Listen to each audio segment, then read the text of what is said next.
బ్రైడల్కి special జడలు వేస్తున్నాం. జడలు ఎలా వేస్తున్నాం మనం?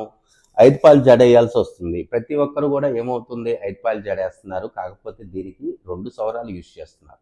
దానివల్ల క్లయింట్ అనే వ్యక్తి ఇబ్బంది పడుతున్నారు. అలా కాకుండా మనం ఒక్క జడతోనే, అంటే ఒక్క సవరంతోనే వెయిట్లెస్ ఉండేలాగా ఇలాంటి జడని ఎలా వేసుకోవాలి, ఇది మన స్టూడెంట్స్ అందరికి చెప్పడం జరిగింది. వాళ్ళు ప్రాక్టీస్ సెక్షన్స్ ఉంటుందండి. బ్రైడ్కి మనం యూజ్ చేసే జడ ఇది ఎలా అల్లుకోవాలంటే 3 సెక్షన్స్ కూడా అల్లేసుకోవాలి.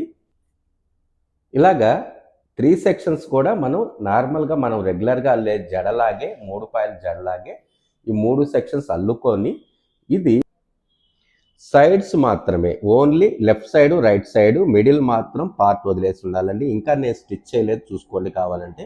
ఇది ఫైనల్గా మనం స్టిచ్ అనేది ఫైనల్గా చేసుకోవచ్చు. ఇది మొత్తం సెట్ చేసేసిన తర్వాత ఇప్పుడు జడగంటలు కూడా యాడ్ చేసాం. ఇప్పుడు మీకంటూ ఒక లుక్ అనేది క్రియేట్ అయిపోయింది. పాయలు జడ ఉన్నట్టే ఉంటుంది, సేమ్ స్టైల్ ఉంటుంది. మధ్యలో కూడా మీరు చూడండి ఎన్నో రకాలైనటువంటి డిజైన్ అనేది చేసుకోవచ్చు.